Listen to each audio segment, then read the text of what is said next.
नमस्कार मित्रांनो. महाराष्ट्रातील शेतकऱ्यासाठी एक मोठा दिलासा देणारी बातमी समोर आली आहे.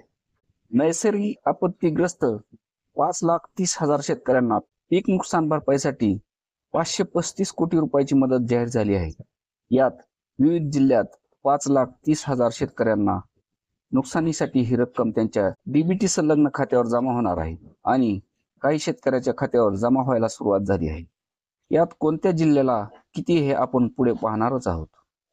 अतिवृष्टी, पूर यासारख्या नैसर्गिक आपत्तीमुळे शेतकऱ्याचे खूप नुकसान होते. त्यासाठी शासनाकडून मदत दिली जात आहे. राज्य शासन हे शेतकऱ्यासाठी वेळोवेळी नुकसानीसाठी मदत जाहीर करत असते. या मदतीमुळे शेतकऱ्यांना थोडाफार दिलासा मिळतो. तसे पाहिले तर नुकसानीच्या मानाने मदत थोडीच मिळत असते, पण ती सुद्धा थोडाफार दिलासा देण्यासाठी खूप मोठी असते. शासनाकडून शेतकऱ्यासाठी त्यांचे नुकसानीची भर व्हावी म्हणून पीक विमा यासारख्या योजना राबवल्या जातात. त्या योजनेचा शेतकरी सहभाग हा फार मोठा असतो. कधी जास्त पाऊस पडतो तर कधी कमी पडतो, तर कधी मध्यंतरीच पावसाचा खंड पडतो. त्यामुळे शाश्वत शेती राहिलेली नाही.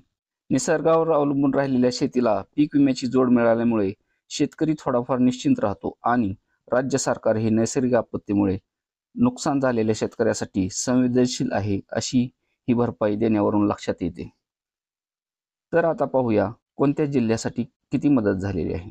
यात अमरावती विभागात अमरावती जिल्ह्यासाठी 10,135 शेतकऱ्यांना 16,11,81,000 रुपये, बुलढाणा जिल्ह्यासाठी 6,264 शेतकऱ्यांना 6,95,00,000, अकोला जिल्ह्यातील 5,557 शेतकऱ्यांना 6,17,63,000 रुपये, यवतमाळ जिल्ह्यातील 5,171 शेतकऱ्यांना 4,26,00,000 रुपये, वाशिम जिल्ह्यातील 1,192 शेतकऱ्यांना 1,85,00,000 रुपये, छत्रपती संभाजीनगर विभागात लातूर जिल्ह्यातील 1,68,000 शेतकऱ्यांना 178,65,00,000 रुपये, परभणी जिल्ह्यातील 1,12,000 शेतकऱ्यांना 121 कोटी, बीड जिल्ह्यातील 39,000 शेतकऱ्यांना 30,22,00,000 रुपये, छत्रपती संभाजीनगर जिल्ह्यातील 3,619 शेतकऱ्यांना 3,23,00,000 रुपये, हिंगोली जिल्ह्यातील 2,408 शेतकऱ्यांना 1,63,00,000 रुपये, नांदेड जिल्ह्यातील 1,886 शेतकऱ्यांना 1,58,00,000 रुपये, जालना जिल्ह्यातील 1,590 शेतकऱ्यांना 1,57,00,000 रुपये, धाराशिव जिल्ह्यातील 342 शेतकऱ्यांना 32,50,000 रुपये, कोकण विभागात पालघर जिल्ह्यातील 1,442 शेतकऱ्यांना 1,22,00,000 रुपये, सिंधुदुर्ग जिल्ह्यातील 920 शेतकऱ्यांना 23,47,000 रुपये, ठाणे जिल्ह्यातील 127 शेतकऱ्यांना 12,48,000 रुपये, रायगड जिल्ह्यातील 161 शेतकऱ्यांना 10,67,000 रुपये, रत्नागिरी जिल्ह्यातील 71 शेतकऱ्यांना 1,72,000 रुपये, नागपूर विभागात चंद्रपूर जिल्ह्यातील 45,924 शेतकऱ्यांना 41,87,00,000 रुपये, गडचिरोली जिल्ह्यातील 18,988 शेतकऱ्यांना 19,16,00,000 रुपये, भंडारा जिल्ह्यातील 19,037 शेतकऱ्यांना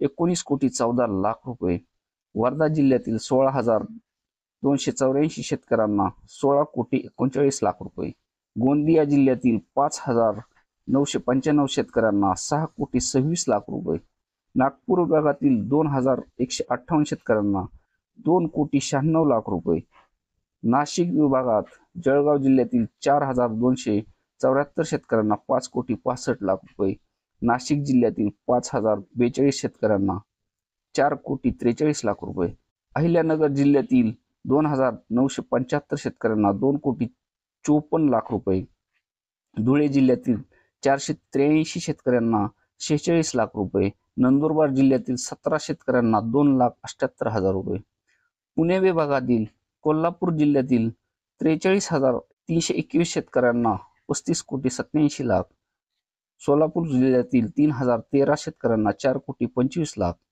सांगली जिल्ह्यातील 522 शेतकऱ्यांना 52,00,000, पुणे जिल्ह्यातील 390 शेतकऱ्यांना 32,00,000, सातारा जिल्ह्यातील 27 शेतकऱ्यांना 1,14,000. अशा प्रकारे या सर्व शेतकऱ्यांना मदत जाहीर झालेली आहे. धन्यवाद.